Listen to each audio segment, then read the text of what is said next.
We are Tottenham TV back here again, and you guys love Dr. Andre's insight, and he is here with us once again. We're going to be talking about Decky's recovery, we're going to be talking about our health journey, and we're going to be talking about the links between the retractable pitch and Tottenham's injuries. But welcome back, Dr. Andre. Well, I'm cakeless today compared to last time, but no, it's a delight to be back again. Yeah, so there's been these videos circulating on Kulusevski's injury, and we spoke a lot about it last time. He gave us a lovely, brought the cake in, made a bit of a mess on the cake of our table. But a lot of people found it very insightful. Yeah, very insightful. But so he's back up and running now. He's on the grass, and we want to take a look at these videos and see what you think of how quickly he can potentially return. Yeah, fantastic. Let's see him moving. So there's a kneecap issue, of course. So, yeah. And he's suddenly fractured. The patella, I think, was fractured. Patella damage, possible fracture, damage to the retropatellar surface. And I actually think what you were saying before, I think they were mentioning, because they did an interview with him going a bit more detail. I said they mentioned the cartilage was also damaged. Yeah, it almost always is with those fractures. And yeah, if you ever have had a cartilage issue with your knee, you'll know the main issue tends to be pain when you go downstairs, pain when you're weight-bearing, crouching. It's that flexion with weight, and you have this unpleasant, sharp-natured pain over the front of your knee. That's classically kneecap retropatellar cartilage pain. So we see him moving, he's doing some sort of light jog, simple stuff like that. Yeah, this is one video of him in a beer train. There's another one of him playing basketball. If you can bring that one up. Yeah, let's bring that one. This is him. Is that him with the ball? Yeah, that's him on the ball. Yeah, so a lot of forward and back.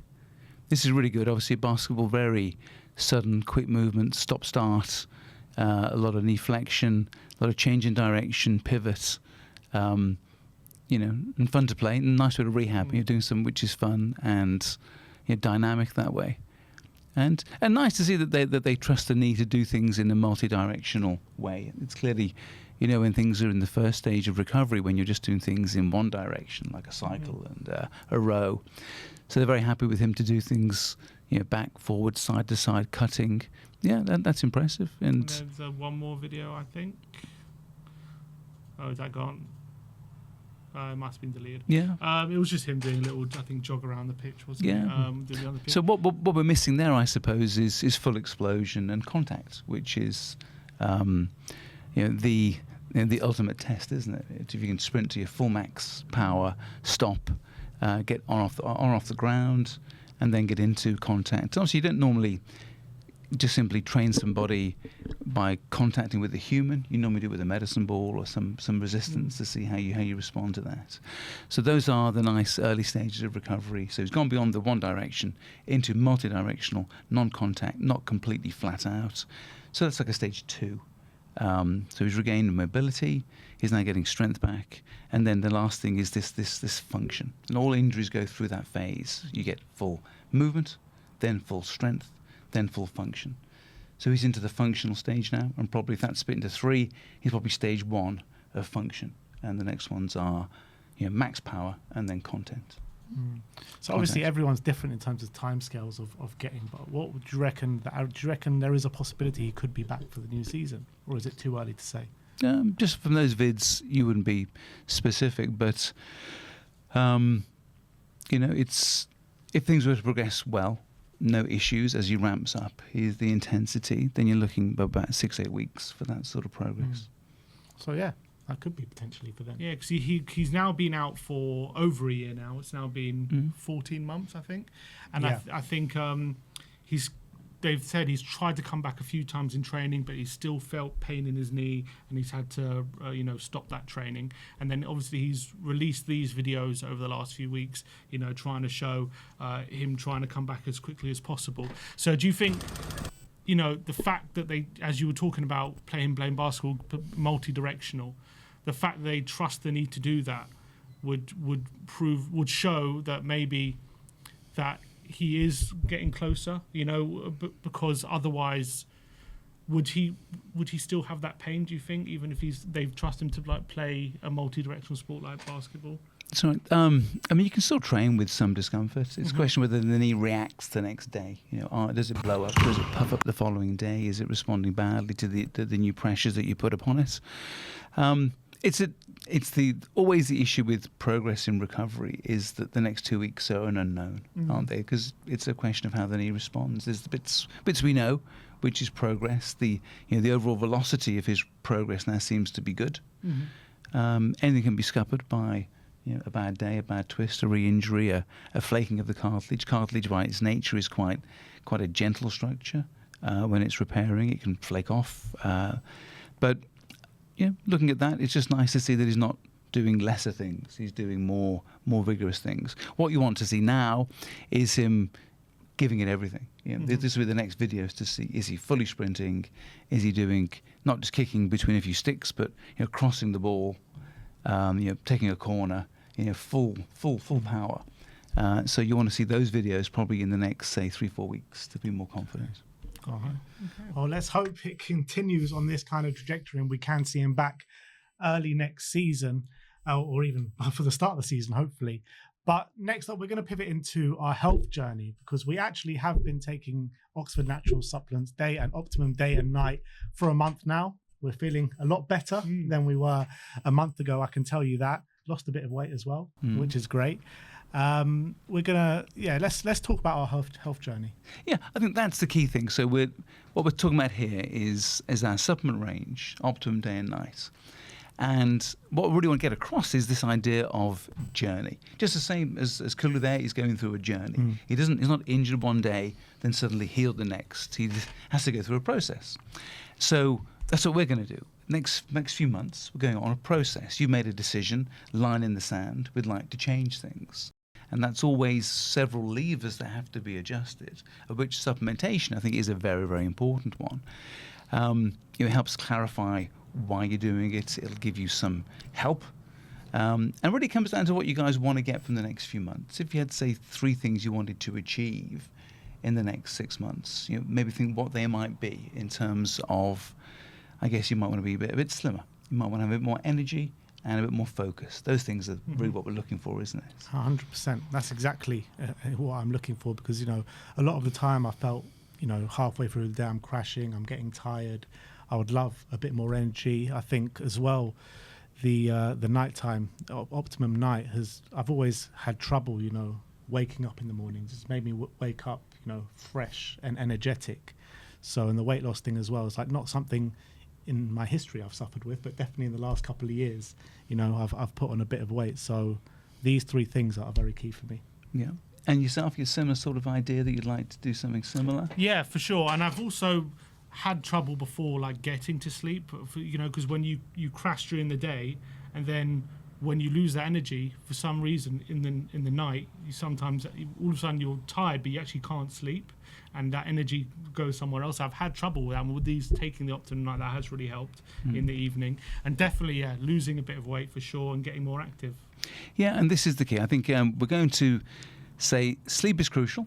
So how does it help sleep? So we take the finest ingredients from India, so the farms in India. So this combination of ashwagandha and berberine, and then elemental magnesium. Magnesium will relax your muscles. Ashwagandha cuts off the sugar signal to your brain, and this means you can switch off better. We're not looking to comatose anybody, okay? It's not meant to be sedation. It's meant to be a natural sleep. Sedation, and there are lots of things you can buy over the counter, which are old-fashioned antihistamines that just sort of sedate you, and some prescription drugs do the same thing. But that does not create sleep. It just creates sedation. They're very, very different things. Sleep is a restorative thing, and sedation is just simply a stasis of you being awake, but with your eyes closed. It's not the same thing. The brain cells shrink at night time. They get smaller, and that allows drainage to occur, and all the gubbins that collects in the day gets taken away. But sleep has to be present for that to happen, and it needs to be deep sleep for that to happen. So that's, and I said before, you don't tend to eat very much when you're asleep. Very, very little. Okay. So suddenly you've given yourself an hour and a half of late night snacking, not eating, which would just be packed onto your back fat inevitably. So sleep is really, really crucial. And then a good night leads to a good day. You know, we know that with kids. You know, when we're tired, we've had a bad night, you're not quite as operative the next day. Right now, yeah. It doesn't take long, does it? You deny somebody sleep for a couple of days, and they are completely different. It really affects injury healing. You know, so Kulu, no one's saying to him, "Oh, you're recovering well, go to the clubs at night. You know, get bevied." Okay, they're saying get as much sleep as you can because healing will occur. Good. So daytime energy. What maybe scuppers your during the day? I mean, how would you normally get energy when you don't feel energetic? What sort of things might you do to improve or give yourself? So coffee is a big thing. Energy drink, Sugary snacks. Yeah. The classic things that we all reach for. So what about if the capsule, which it does, contained a natural form of South American Amazonian caffeine called guarana, combined with green tea, which is a lovely way to get a nature nudge rather than the peak and trough that you get with caffeine. So when I first designed the products, I was in the same situation. You know, I'm on all day. It's medicine. It's important. It's high energy, high thought. I'll have coffee 3-4 times a day, but it just creates a peak that's a bit too much, and then a trough that's just way too deep until you're crashing all day. And when I designed this and took it, it was amazing. I didn't need tea or coffee. If I want one, I can have one. Coffee since I started It's amazing. And what do they cost these days? I mean, a coffee's a £5. You know, yeah. so 2 or 3 of those a day, hundreds of pounds a month. Yeah, the thing is, I do love the taste of coffee. Yes. That's the main reason I was drinking, obviously for the energy as well. But in the last month, I think I must have had about 2 coffees, and one of them was decaf. Yeah. Because it becomes very habitual, doesn't it? I'm somebody who drinks coffee every now and then. But a different way of thinking is just that. I like the taste. I have one now and then, but I don't rely on it. The supplementation really helps with that, I think. And it's nice to have energy all day. No peak, no trough, just pushing you all day. It's just like a constant. It really is. And cravings are a problem. I mean, this is probably the biggest difficulty, I think, along with sleep, is just the abundance of rubbish to eat. And it's so tasty, and it's so low nutrition, and does not help you feel full in any shape or form. And it's just like we've just been butchered by the food companies. We have been bombarded with ads, told that high sugar breakfast cereals were the best things in the world because a friendly tiger told us to eat it. I mean, just no. So again, we combine berberine, which is a natural way of controlling blood sugar, so you don't peak and trough. You can just have your normal, sensible portions and not feel starving later in the day. And this really helps again. And this is it. You're making a decision, drawing your line in the sand. The supplementation is going to help, and that is the way forward, I think. And we're going to have a blood work off you. I know you're looking forward to that. Yeah, I can't wait. So, you can show the guys how we do that. Yes. And what are we looking for when you take the blood work and analyse? What are you looking for? It's very much how you handle fat and sugar at the moment. So how well is your body able to maintain a sensible blood sugar without too many high peaks and troughs? How well do you control the lipids in your blood? This is cholesterol. How do you carry cholesterol? Are you inflamed? Unfortunately, low sleep, high processed food leads to an underlying inflammation in the body, which is the foundation for most illnesses. So is there a level of inflammation we can see through various clever markers and proxies that I can then say, okay, I see the picture, we are inflamed at this level, we are struggling on this level, and then we can look at those and see how those things improve over time. Wow, it's interesting. Already, like with my breakfast, you go back to sugary breakfast before with you're talking about Frosties. I usually drink a Alpen.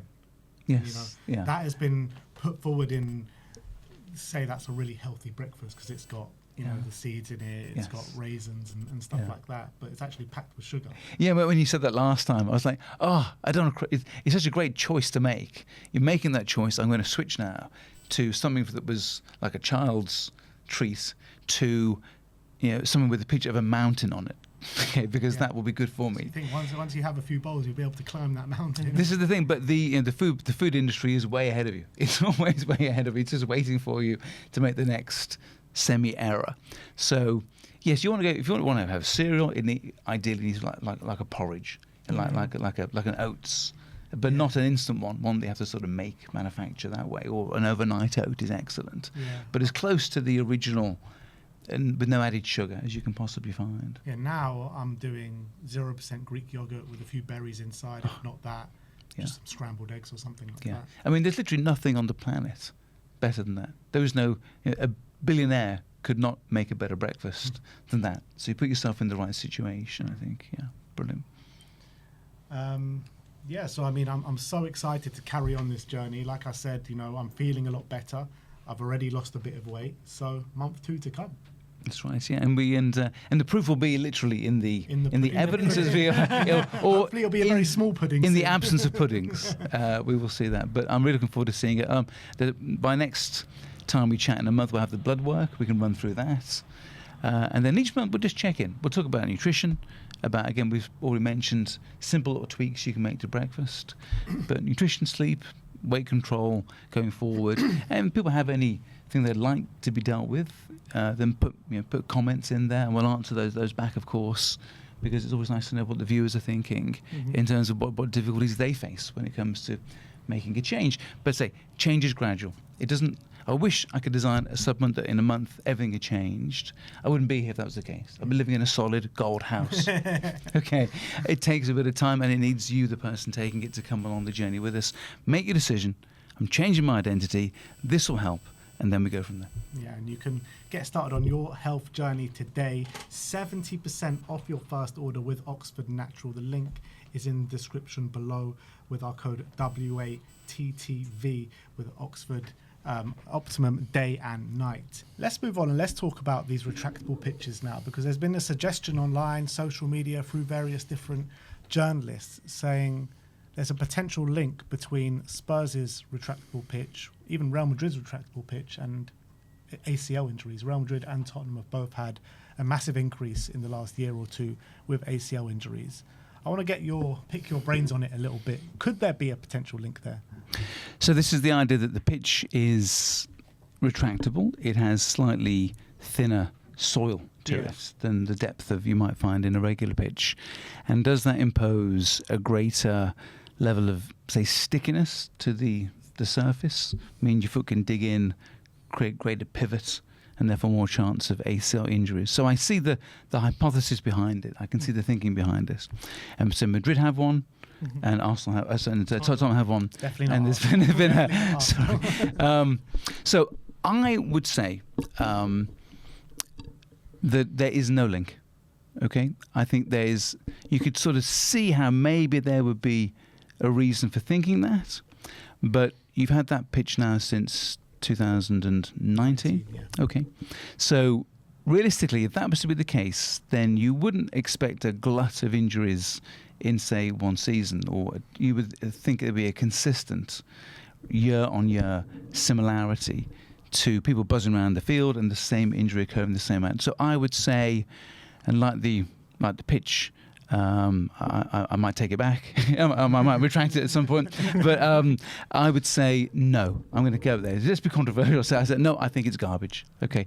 I think it is just the classic case that happens in a club, and I had this several times, whereby something just forms in the club, an issue. Okay. It doesn't really exist. Okay, but it forms because of coincidence, timing, need, anger, and it creates this sort of thing. Okay, that is then passed around the club. Okay, in isolation it doesn't exist, but for the year it's a thing, and someone is responsible. Okay, someone or something or some ground or some. There needs to be someone to blame for it. And clearly changing the retractable pitch is not an insignificant change to make. And you would really need massive evidence to make that kind of change. So it needs to be a year on year. Since 2019, every year we're getting 4 of these things. And it's clearly an absolute... And maybe if you look back to the area of the early artificial turfs in American football, it did look that way. It was just no injuries, and every club had them left, right and centre. So I would say... And the good thing is you're never going to be able to prove me wrong. Okay, so I can go out there on a limb and say it's garbage. Think of something else. It's someone else. So I would say no. I wouldn't. It's much more likely to be a subtle combination of factors in terms of the new pressing style of game, overlooking fatigue in players, a batch of players sadly prone to it because of pre-existing injuries issues. That's much more likely. And Tottenham are just the unlucky, not beneficiaries, the unlucky victims of this, because we're the ones getting the most ACLs over the last few years more than anyone else. Yeah, and ACLs are such a headliner. Probably said before, it is the year-out, season-ending injury. It carries such emotional weight with it that you think we have to get to the root of that issue, because it just destroys a club. If you're having 5 or 6 of those, no club survives. So it would it makes complete brain sense why you must find a cause for those things. But just sometimes things occur in a little glut, and you have to just take your medicine sometimes. But as part of the former medical team at Everton, are there things? Would you look at the Everton pitch, or are there things you look at in that sense to analyse and say maybe that needs to change because that could cause an injury, or would you not consider that? Are you only looking at other factors? Yeah, if you get 2 serious injuries in a season, it leads to a lot of discussion always.